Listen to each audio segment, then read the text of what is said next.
looking for the facts? Well, you done came to the right place. You've now checked in with blog partner, blog partner, blog partner, blog partner, blog partner, blog partner, blog partner, blog partner.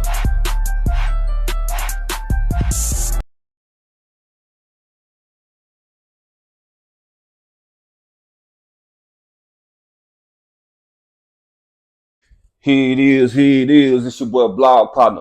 Back up in this thing one more again, man. And I keep this thing going legs like I always tell you. Today I got somebody very special, just like my big sister. And she's a motivational force in my life and a lot of people's life. So let's let them know who I got in the building. Hey, it's me, Jamila Brown, Jamila Bumpas Brown. Okay. Let them know where you from, sis. Where you from? I'm from right here, Columbia. Born and raised my whole life. Went to school here, raised my children here, and I love Columbia. Okay. What's Columbia known for to you? You know what I'm saying? What is it known for to you? Columbia is known for a lot of things to me. You got musicians here, you got artists here. Of course, infamous for Meal Day. Right. But it's a lot of positive stuff here in Columbia. The sports, the athletes. We've produced some great athletes out of Mary County. Okay, shouts out to them. Yeah. Shout out to them. So Columbia is home and it's dear to me. Okay.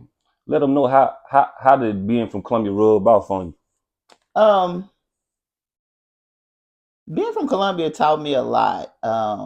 Because I went to school I ain't gonna say everywhere. I went to school in Columbia, then I went to school in Mount Pleasant, and I came back and graduated in Columbia. So just being in the different areas. My grandmother lived in Southside. My auntie lived out behind the Coca-Cola plant. My mama lived in Zion Acres. All over. So all over. I was with you in Zion Acres. Yeah. So all over. Right. But being from Columbia has motivated me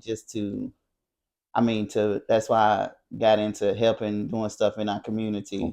Okay. Growing up in Columbia and seeing stuff that I wanted, to see happen and stuff like that, and it not happen. So that motivated me as an adult to get more involved in my community and do stuff. Take my hat out to you about that too. Okay, I'm gonna ask you one more little personal question. What do you like doing? Let the people know, what do you like doing? Anything that has to do with kids, whether it's fundraising, giving back to the schools. I'm on the school board. For those who know, I am the 3rd District School Board Representative for Mary County, which is the College Hill, East Hill, Macedonia, and Southside areas. So being on the school board, making decisions for our kids that are in public schools. I'm the president of a youth football team in Mount Pleasant. Anything involving youth, because so many young kids don't have a voice, and if they do, we don't listen to them anyway because we think, oh, that's a child.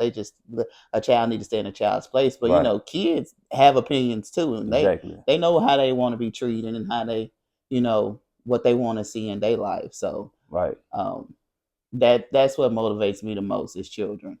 Okay, you touched on a couple of questions, but check this out. But no, it's cool though. But like I said, I take my hat out to you again about that. You know what I'm saying? For real. Well, I'm gonna ask you about the school board thing. What made you want to run? Well, you kind of answered that, but what made you want to run for school board though? You know what I'm saying? Because I seen you was kind of nervous about doing it at first. Yeah. Then you said you just went on and did it. Yeah. So yeah. what gave you the push I spoke it into existence because I was Okay. like, one day I'm gonna be on the school board, and I actually said president. Never mind. I'm not going for that. All right, I got it. but and it's funny because I do believe in you speak stuff into existence because I said for sure. I wanted to be over football, and here I am a year later over football. Okay. But with the school board, what made me run for school board was seeing that our people were being left out. Okay. Good reason. I tell you one school that really motivated me was Cox Middle School. All about it. Yeah, and that school is not even in my district, but I'm at that school so much it's not even funny. But that motivated me, and the fact that I have kids that come from, I have a daughter, which she's 25, but my son is 11. Yeah. And he's in the 6th grade at Whitthorne, but wanting to make sure that people that look like me was given the same chance as those that don't look like me. Because we have to have a voice.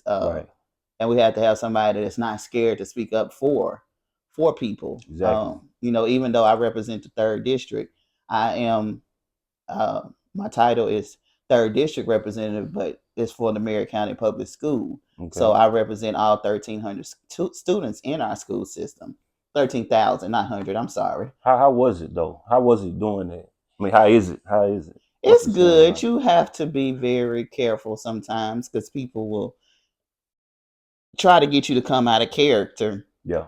Just to say, she's not fit for the position or whatever. So it's very, and you're not just a school board person Monday through Friday. You're on the school board 24 hours a day. Right. Like today, on call and everything. Yeah, I got a call from a principal today, gotcha. Talking about some issues. So it's just not Monday through Friday. It's just not. We meet on the 1st and 3rd Tuesday of every month. It's not just those 2 days. You're actually a school board. You're representing your schools. Okay. 24 hours a day, 7 days a week. Well, let me ask you this right here. In your opinion, why is it important to vote? Because you get a lot of people say our voices is not heard. They don't pay no attention. But I think honestly, you could take this last election between Donald Trump and Joe Biden. Even though people have their feelings with Joe right now. Right. He was old when we elected him.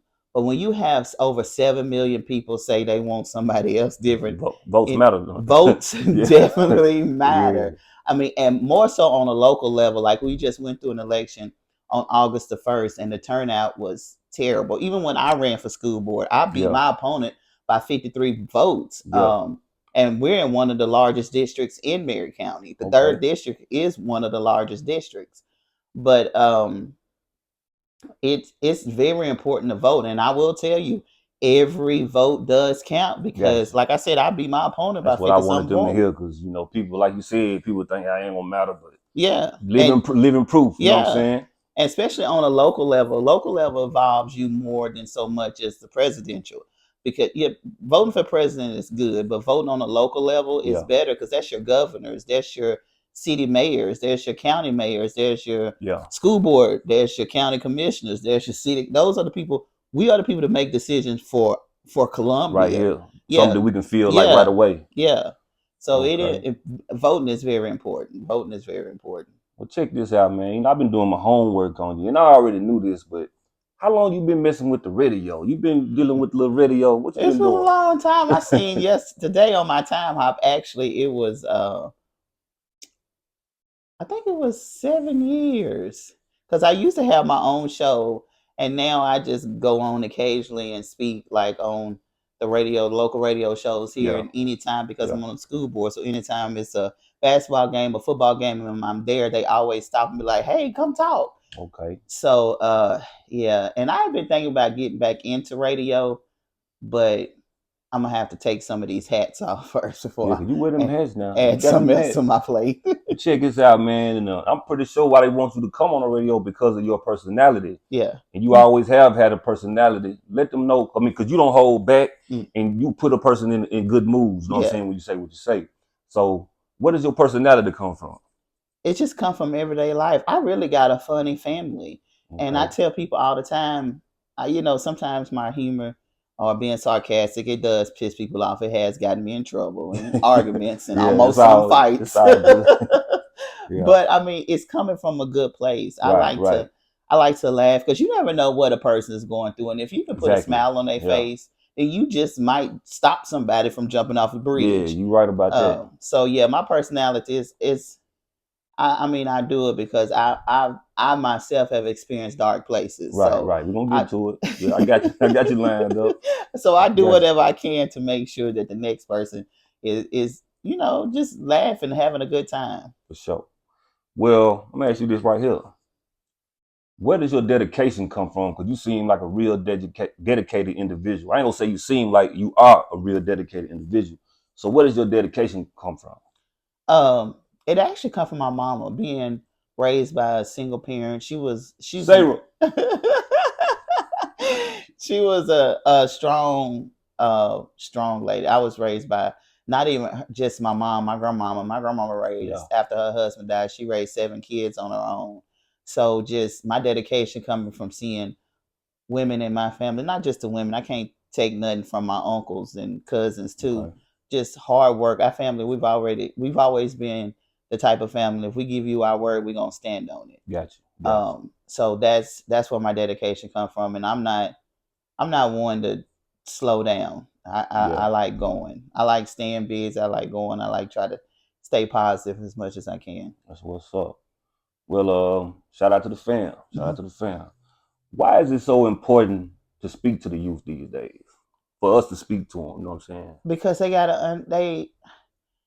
it's so much for them to get into. You got, and I mean with cyberbullying, with drugs and it's just it's very important that we talk to our kids and talk to them in a way that we're not like downing them or anything like that. Because you could talk down to a kid, and I know as an adult, you talk down to me, I ain't heard nothing else you said. You shut down. I shut down. Yeah, I will too. So, our kids, like I said before, our kids do have an opinion. They do know how they want their lives to go. And as a parent, that's what I talk to my kids. I'd be like, well, what's wrong? Well, what, did I do something? Because, some parents just think, I'm the parent, you do what I say. Yeah, it don't work like that. No, it don't work like that. I'd like to give my kids options. But it's important nowadays with all the stuff. We used to hear our parents say it. Now we're saying it's so much out there for our kids to get into that we did not grow up around. I'm 47. Yeah. And so it's stuff that my son is growing up around now that I didn't grow up around. We didn't have no access to it. Yeah. I didn't even know what it was. Right. We walking around the block meeting up with each other. Now you gotta make sure your child got their location on. Yeah, all that. And folks, you gotta watch too as a parent of a black son. I pay attention. I have seen before where I have pulled over, like if it's a car full of teenagers, black boys, then got pulled over by a police officer. I will pull over and say, I'm just here to see, observe. Right. Yeah, because you never know. But we have to talk to our young people. We have to be able to reach them, and especially we have to grab them at that middle school age is a very important age because that's where they really start sometimes to lose focus, and we have to grab them and let them know it's okay to be smart. Some kids are really smart, but just going to in and out of schools, they are tremendously smart, like they straight A students, but they getting kicked out of school every day because they don't want people, they won't be labeled as a nerd or something like that. But yeah, it's crazy. Like, wait a minute, what's his grades? Like, oh, he's a straight A student, he just in here cussing the teacher out. You be like, what? Getting the phones took and all that. Yeah. Well, check this out. Since we still on the youth situations, youth subject, how long have you been a part of the football youth program? How long have you been a part of this? This since February. February? Okay, because I've been seeing you talk about it. But yeah, I did stuff as far as like donating, helping donate money to the youth league. Doing stuff like that. I've sponsored children parents who couldn't afford for them to play. I mean, I've been very involved because my nephews and stuff play for the same league. Right. And like last year was my son's first year playing. And in February, I got the opportunity to become the president. And I was like, I kind of got pushed into the president position, but I took it and I ran with it. I did what I knew I could do. Yeah. Reaching out to people that I know. This year we started out with all new equipment, all new jerseys and all that stuff. So we got a lot of people that believe in our kids and our community. And that's good. That's good. Well, check this out. I'm gonna touch on another situation with you. It's about health. And I know you went through a health scare. I ain't saying that this is why you went through it, but a lot of our people, just like I was asking about the vote situation, people don't vote because they think it ain't important to vote. Why is it important? And let them know, why is it important to go get checked out? Don't not be scared to go to the doctor, because we scared to go to the doctor for some reason. You know what I'm saying? Let them know why is it important. And then I'm going to ask you another question on the situation. It's very important to go get checked. As you can see, I got braids. I got twists in my hair, but I had a headache for like 2 weeks and finally gave in and went to the emergency room one day. And they told me, the lady begged me, she was like, you can't leave, we need to give you a blood transfusion. My iron was that low that I needed a blood transfusion. And my doctors always told me I was like borderline anemic. And then it's like all of a sudden it was like one day I was. What is anemic? When you have low blood iron, when your iron levels are low.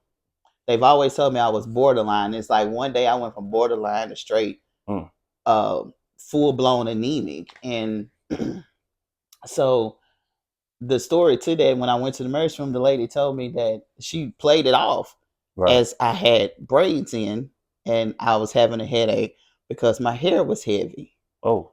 And me being a daughter of a nurse, I'm like, And I told her, I said, I had these braids for like 2 months now. It's time to take these out. This clearly can't be the reason. Yeah, it ain't the reason. So when they finally listened to me and ran tests, she came back in the room and had to apologize to me. So I say that to say this. Don't just be okay with what they tell you. Right. Question what they tell you. If they diagnose you with something, Google it. If you're not having those symptoms that they're telling you that you're supposed to be having, question them. It's okay to go get a second opinion, a third opinion, a fourth opinion. It don't matter. As long as you can go if you have insurance, you can go to the doctor 5 days a week for the exact same thing and your insurance has to cover it. Okay. But it's important for us to go to get checked because if I just kept taking Tylenol, I would have never gotten a blood transfusion. And I could have gotten in an accident and died. Gotcha. So it's important. You have to listen to your body. Your body gonna be the first place that you know something's not right. So you went when you had that headache, you went on and got on it. Yeah, because I mean nothing was working. No Tylenol, no ibuprofen. No, I was like, well, maybe it's a caffeine headache. Let me drink a Pepsi. So what all did you end up going through? Like your situation, what all did you have to bounce back from and all that? Well, I had to start doing iron infusions. I was going twice a week for iron infusions, and then my body, I started getting sick from them. Okay. And then that led to them running more tests on me and more tests because it was like something's still not right. Like my numbers was off and something was still not right. And this was right around the time of COVID. Yeah. And so after a bunch of tests, they told me there was like your kidneys are failing. And it had not been for me going for that simple headache. Yeah, you never would have known. I never would have known that my kidneys was in the process. That's why it's important to get checked out. That's why I wanted to ask you that. I wanted to ask you first before you came, before I could even ask you. You know what I'm saying? But I appreciate you talking about it because my mama, rest in peace, but she went through similar situations. But the COVID, she couldn't bounce back out of the pneumonia and the COVID because of her underlying conditions or whatnot. You know what I'm saying? And that's what eventually, COVID is what eventually took my kidneys on out. Okay. Because I went to the hospital and my kidneys were still above because in order to be put on the transplant list, your kidneys have to function at 20% or below. I went to the hospital on one day, was tested for COVID. I think it was like on a Thursday. Yeah. By that Sunday, I was at Vanderbilt and my kidneys had failed.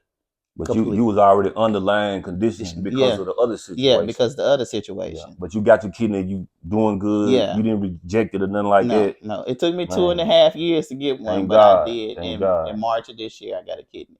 Okay. Well, congratulations and thank God. I'm glad you came. I want to ask you this right here. You know what I'm saying? When you was going through what you was going through, you wasn't quiet. No. You was on social media. How did you stay so strong in good spirits? That's what I want to ask you. While you were going through that, I'm talking about we putting the prayer hands on it and all that, but you were still making us laugh and all that. Like, man, she ain't even feeling this, or she act like she ain't feeling. How did you stay so strong? It was mostly it was an act, but I tell people all the time. A lot of those jokes and stuff, those were for me. It was I said it was a lot of days. Like I did dialysis from home. Okay. And they gave me this machine just to tell you. It was a lot of dark days, but they gave me one machine. Yeah. And if the cord got caught up or whatever, tangled up, it would beep. And it was this annoying, loud beep. Yeah. And I was at home because I did it during the day. I did it by myself when nobody was there. And I just it was like, everything just hit me. The noise from the machine, I couldn't get it to stop. Yeah. It frustrated me till I just started beating on the machine till it stopped beeping. And my machine didn't beep no more after that. I ain't know you was going there with it. But yeah. But I mean, it was a lot. It was some days I just felt like throwing in the towel, and I just kept telling myself, I have 2 kids. Right. And I was like, I have to keep going. I have a mother who's, my mom is she'll be 75, no, 76 in October. No, she'll be 75 in October. And, she's dealing with her own health issues. I'm an only child. I mean, it was days I wanted to throw in the towel. And then I would post funny stuff on social media, but it's because I would scroll and it would be like stuff that would irritate me. Yeah. And I'd be like, and then I would just post stuff to be, like I said, them jokes and stuff, they were for me. Like I would go to the doctor and my doctors, we'd be sitting there laughing and talking. They'd be like, you are the worst but best patient. And I'd be like, yeah, I know, because we'd be in there laughing. I mean, the nurses, and when I went to the doctor, my doctor's appointment, my nurses and the doctors would come in there and sit with me, and we just be in there laughing and having a good time. And I would make jokes. Those jokes was to get me, because it was some dark days. It was days I felt like throwing in the towel. And gotcha. What kept me going was the fact that I knew if I threw in that towel, who gonna take care of my kids? Who gonna take care of my mama? Right. And then the fact that I'm like, how is it going to make my kids feel or my mama feel that I actually, gave up the fight? Right. Like, this is not, and my mama especially, like, this is not the type of child I raised. I didn't raise no quitters. Right. I know you too. I ain't never known you to quit. Yeah. You know what I'm saying? But yeah, man, that's what I wanted to get out of you, man. That right there, to motivate other people that's going through that. You know what I'm saying? And I know some people, I ain't got a big following, but somebody gonna see this. You know what I'm saying? Like you said, you gonna stop somebody from walking off the edge. You know what I'm saying? I mean, and it's okay to reach out and talk to people, because even when I started doing dialysis, I would have to talk to a therapist. Right. And I ain't gonna say just black people, some people in general, mostly us, when it comes to mental health, we don't take it seriously, or we think, it's okay. I talk to God, which is good. I'm not saying don't talk to the Lord, because Lord knows I talk to him on a daily basis. But sometimes we do need to get that out. And in the beginning, when I started going to dialysis, I'm like, they bringing this woman in here and then once I started realizing, like, it started sinking in, because when I actually was in the hospital with COVID and they told me my kidneys shut down, they had to immediately put me on dialysis. It wasn't no thinking about it. It went straight to it. Yeah, straight to it. They was whole like, we gonna life-changing experience. In less than 24 hours, your whole life changed. And so, I was like, well, when do I have to do it? They was like, we're getting ready to schedule you. We're going to take you to surgery. We're going to put this stent in you, and we're going to dialyze you. I said, today? Man. I said, I don't get a chance to think about it. They was like, no, we have to do it now. They have to, like my mama, when she was on dialysis, she had like, I say 20 surgeries, moving that thing. Yeah. Moving the thing. You know what I'm saying? We had to go to St. Thomas just to move the thing. You know what I'm saying? Move the thing. She finally got a kidney, but she went through a whole lot. That's why I wanted you to talk. You know what I'm saying? People on dialysis, don't give up. You know don't give up. It's a lot. It is a lot. And, and kidney failure don't just affect your kidneys. It affects your heart. It can affect your eyesight. It can affect your teeth, your dental. Yeah. It can affect everything. But, I mean, all I can say is pray and just keep on with the fight. It's a struggle. It's a struggle, but keep people around you. You have to keep a positive team. And that's one thing I could say about my friends. Lord, I know it was some days they didn't want to be my friend, because I would be in a funk. And, my funk would rub off on them, but they would always lift me up. My family, my husband. I know some days he wants to just push me down a flight of stairs. It'd be like it. It'd be like it, man. But like, I mean, you definitely have to have a strong support system. You have to be strong, and you have to you have to use this, they say the Lord gives his toughest battles to his strongest people. Mm-hmm. And I don't know why. I don't know what. I don't know when. But I'm like, I would tell myself all the time, whatever it is, Lord, I know you got something big planned for me. Right. You keeping me here for a reason. And so that's what motivated me and kept me going with my kids and my mom, my family.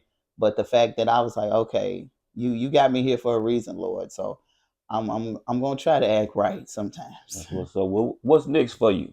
Also, let the people know what's next for Jamila Brown Bumpers or Jamila Bumpas Brown. What's next for you? I think right now, just the football, we're getting ready to kick off this football season. It's been a lot. I didn't know being the president of youth football. It's like owning a business. And like I said, I kind of got pushed into it. Which I mean, I'm happy. I do anything I can for the kids. And in October too, I graduated from Leadership Murray.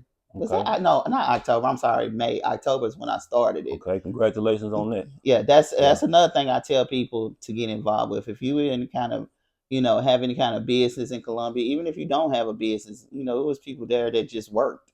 Gotcha. That's something important because it could put you in contact with a lot of. You rub elbows with doors, people, that you didn't even know even lived in a community. Right. So, and then with that, I'm on the school board. My plan is to run again. If I don't run for school board, I'm thinking either city council or county commission. So we're gonna be looking. We're gonna be ready. We're gonna vote for you too. Yeah. And that's another thing you have to support because it's a lot of work. It was a lot of work when I ran for school board. And then at the same time, my daughter was getting married. So I had to have a team of dedicated people who believed in it just as much as I did. That would go to different places and speak on my behalf because like the day my daughter got married, I was asked to speak and I was like, I can't do it. I got a wedding to go to. Right. So, someone else went and spoke on my behalf. So, I'm checking Facebook at the wedding with my phone trying to see. I was like, oh yeah, she brought it. And I had people texting me talking about, she brought it on your behalf. I was like, thank goodness. But you got to have anything you do in life, you got to have a strong team around you. But I think that's it for me right now. Is I'm a stick either like with the school board. I'm gonna do something political. I'm gonna make sure because we have to have a voice in our community, and we have to have a person who's not afraid to speak, and they can't be easily shut down. And that's one thing we don't need nobody with puppet strings attached to them, trying to tell people what we like. Exactly. So yeah.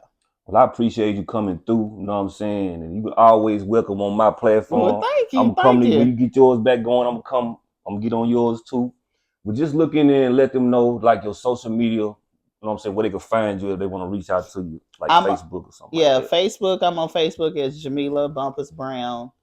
Instagram is I have to share this with the world. I'm gonna make sure they get it. Instagram, my Instagram is Sarniki. It's SARNEKI. That's my middle name.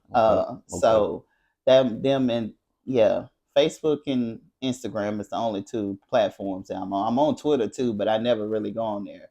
I'm on TikTok too, but I couldn't even tell you what my TikTok thing is. But just Jamila Brown, you can find me anywhere. Jamila Brown, Jamila Bumpas Brown, and Sarniki is gonna be one of my names. Or even you can Google me. I am Googleable now. That's what's up. Googleable, is that a word? We just made it up. But yeah, check this out, man. Well, like I said, I appreciate you coming through. You know what I'm saying? And I'm gonna put the information on the screen. And I want to let y'all know, you know what I'm saying? We keep this thing growing legs. We done made it to the end. Blog partner, Jamila Bumpas Brown. We up out of this. All right. Bye-bye. In the city. We out. Blog partner, blog partner. Blog partner, blog partner. Blog partner, blog partner. Blog partner, blog partner.